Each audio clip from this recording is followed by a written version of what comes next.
There you are again. Gore's new friend. I truly hope he knows what he's doing. Orcs following the orders of a pale skin. That hasn't happened before. But, to be fair, you've given me little reason to distrust you. You did great in that battle against Krell. Thank you.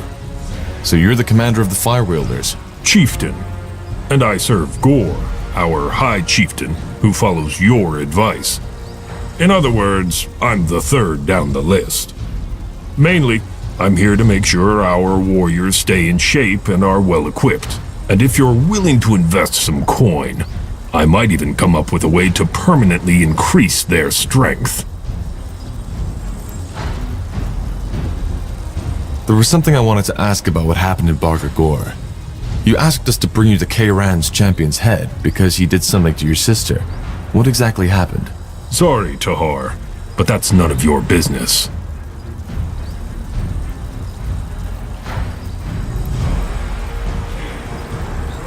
The Mage Wars. How did they affect the orcs? Hardly. Some tribes, like the Fleshkins and the Ash Reavers, used the chance to invade your lands, as you've noticed in that Iskander village, Farland's Hope. Apart from that, we just stood out of it. Though, of course, we had our own sack of problems to deal with, such as idiots like Krell. How did the Bloodburn affect the orcs? It still does. For some reason, not as often as in human lands. But nonetheless, and when it hit, it did so with full force. There were 2 outbreaks among the Fire Wielders, and every time, the affected died within a couple of days. The K-Ran clan was hit the hardest. Interesting. I wonder why the races react so differently. Well, I'm a warrior, not a shaman or an elder. You'll have to find out yourself.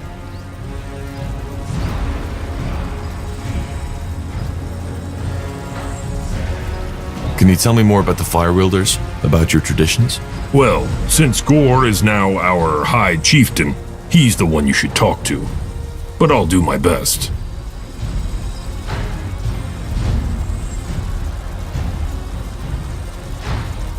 I want to train the Firewielders. All right. Here's what we can do.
Understood.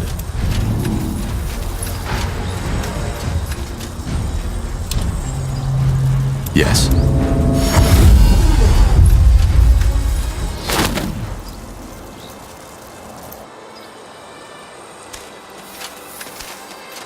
Let's see. Tandai Tahar. Come to trade? Everything for the wary traveler.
Farewell.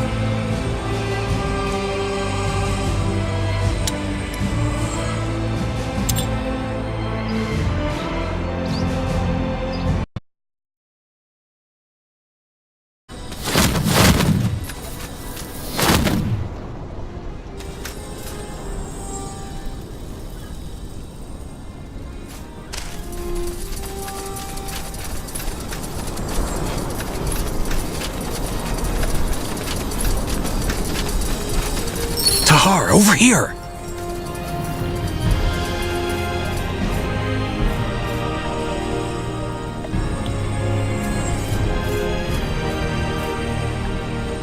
Interesting. Bertrand, what? Did you send the message? Well, otherwise I wouldn't be here, would I?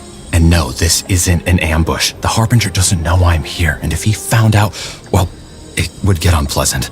Look, Tahar, I don't know where to begin. I'm so sorry for what Lacane did. Taking your mother, trying to kill you. It's horrible. Did you know? No, I didn't. He always spoke very highly of you, even though you were a mage. I don't think anyone within the Purity knew the bigger picture.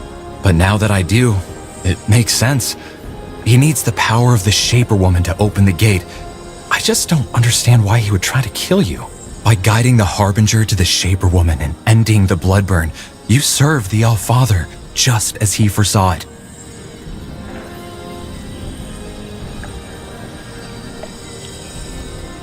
The Shaper Woman is my mother. I know, and I can imagine how hard this is for you. But she was also responsible for the Bloodburn. Then why are you here? Have you broken ties with the Purity? What? No, of course not. I I'm here because I'm worried about you. I know what you are planning to do, taking back Greyfell.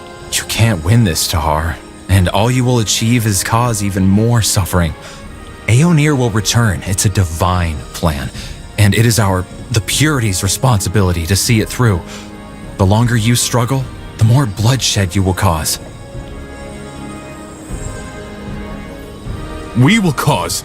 We aren't the ones hunting down mages, conquering cities, and forcing our faith down other people's throats. Blazes, Tahar! Do you really think this is easy for me? I know we were forced to do some things you might have trouble understanding, but it is for the greater good. As the Harbinger once said, this world, it's like an ulcer, a cancerous growth. The only way to change it is by cutting off the ulcer, and that is always painful. So yes, I know there are people who might consider us evil, but that's because they don't see the bigger picture. They don't see the beauty that lies ahead if only we cleanse this world and open the gates. In 100 years from now, we will be remembered as pioneers, as heroes, whereas you will be the ones who stood in the way of change, only because you refused to see the truth. You don't even have proof, for heck's sake. All you have is some madman's prophecies of some vague fantasy world, and yet you use it to justify the murder of thousands. It's not a fantasy! Damn it, Tahar! If you would have seen what I have, you would fall down on your knees and ask the All-Father for forgiveness for what you just said. But it's always like that. The key to a peaceful world was always in our hand, yet we don't use it, simply because we refuse to see. Well, I hate to break it to you, but there is no solution. The Harbinger attacked Mulandir, and his intent is to hunt down every single mage on Io. We have no choice. You do. You could run. What? I said you could run. You and your friends. Disband your army, go into hiding, conceal your magic until it is all over and the All-Father has returned. The waves will calm. I just know it. Then you will see that we were right, and no one else needs to die.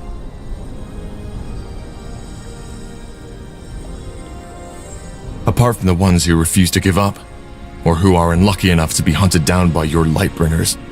They could do the same, and if only they had a hint of reason, they would. Only a fool tries to fight the troll with a sword made of wood. What would the Harbinger do if I told him of this meeting? You wouldn't do that. You wouldn't stab someone in the back who tried to help you.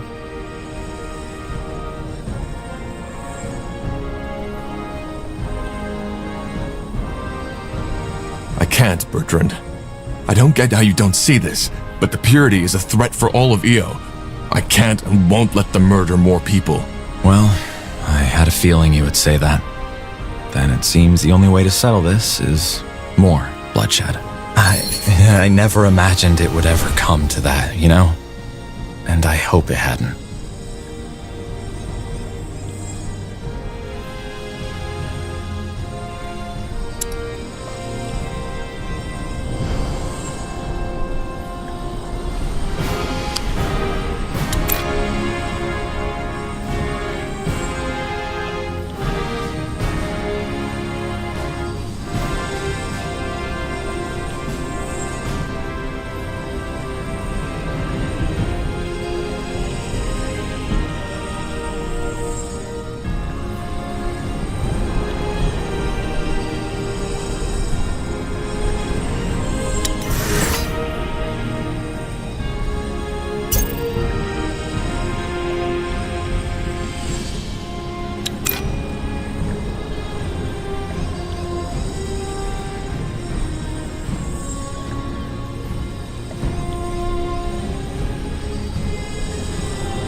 Corporal?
Yes?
What's next?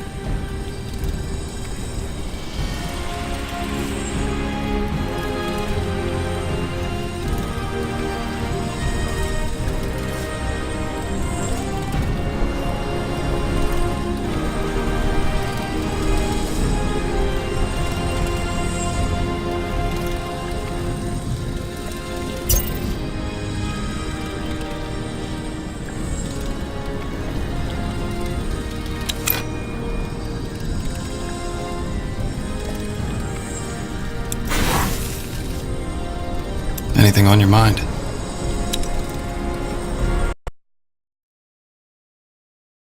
Again, what do you want?